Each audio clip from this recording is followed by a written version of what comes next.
मध्य पूर्व में हालात बहुत तेजी से बदल रहे हैं। एक चिंगारी से शुरू हुई आग अब पूरे इलाके को अपनी चपेट में ले चुकी है।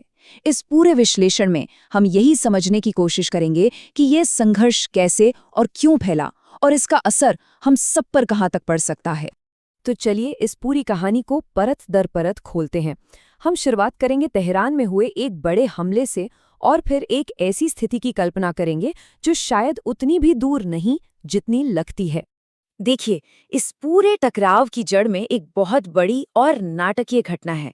एक ऐसी घटना जिसने खेल के सारे नियम ही बदल दिए। तारीख थी 28 फरवरी 2026।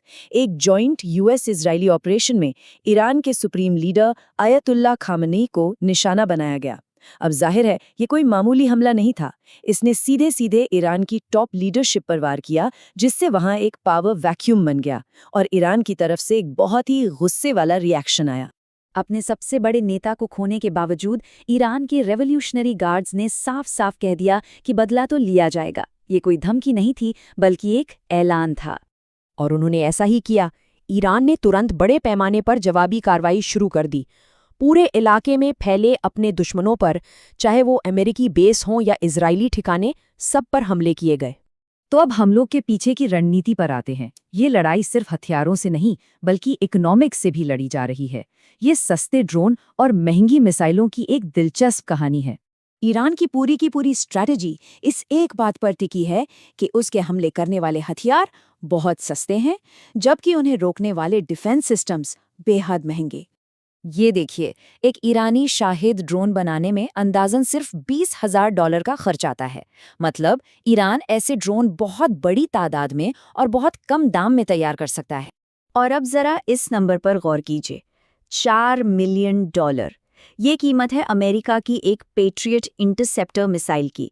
मतलब ईरान के $20,000 के ड्रोन को रोकने के लिए अमेरिका और उसके साथी देश $4 मिलियन खर्च कर रहे हैं। ये तो सोच से भी परे का फर्क है। इसी को कहते हैं असिमेट्रिक वॉरफेयर। ये सिर्फ लड़ाई नहीं है, ये एक सोची समझी आर्थिक जंग है, जिसका मकसद है दुश्मन की रक्षा प्रणाली को इतना महंगा बना देना कि वो उसे चला ही ना पाए। तो ईरान की रणनीति बहुत साफ है।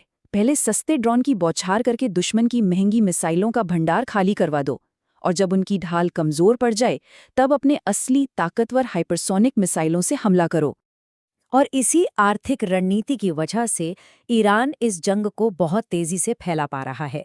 अब ये लड़ाई एक दो देशों तक सीमित नहीं रही, इसने पूरे इलाके को अपनी आग में खींच लिया है। अब ये लड़ाई कई मोर्चों पर लड़ी जा रही है।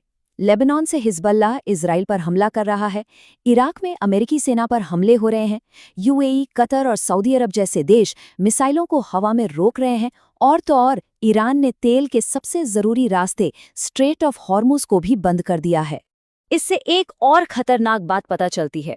अब निशाना मिलिट्री बेस नहीं बल्कि दुबई और दोहा जैसे इकोनॉमिक हब्स हैं। हमला तेल के कुओं और पाइपलाइंस पर हो रहा है, जिसका सीधा मकसद है खाड़ी देशों की अर्थव्यवस्था को तबाह करना। और इसका असल दुनिया पर असर देखिए। इस ग्राफ से साफ है कि इलाके में कमर्शियल हवाई यात्रा लगभग पूरी तरह से रुक गई है। जहां पहले हफ्ते में 390 उड़ानें थीं, अब सिर्फ 25 रह गई हैं। अच्छा, जब एक इलाके में इतनी आग लगी हो तो दुनिया की बड़ी ताकतें यानी सुपर पावर्स भला कैसे पीछे रह सकती हैं? वो भी इस शतरंज की बिसात पर अपने अपने फायदे के लिए चालें चल रही हैं। यहाँ हम देख सकते हैं कि दुनिया के बड़े खिलाड़ी कितनी सावधानी से कदम उठा रहे हैं। अमेरिका अपने सहयोगियों का साथ तो दे रहा है, पर सीधी जंग से बच रहा है। रूस और चीन भी सीधे तौर पर शामिल नहीं होना चाहते, क्योंकि उनके अपने आर्थिक और रणनीतिक हित दांव पर लगे हैं। लेकिन सवाल ये है कि एक जियोपॉलिटिकल संकट का मतलब क्या होता है, खासकर तब जब इसका असर जंग के मैदान से निकलकर हमारी आपकी रोजमर्रा की जिंदगी तक पहुंच जाए। एक पल के लिए सोचिए, कोई अपने डेस्क पर बैठा काम कर रहा है और तभी फोन पर इमरजेंसी अलर्ट आने लगते हैं। ऐसे में पहले कुछ घंटे सबसे ज्यादा मायने रखते हैं।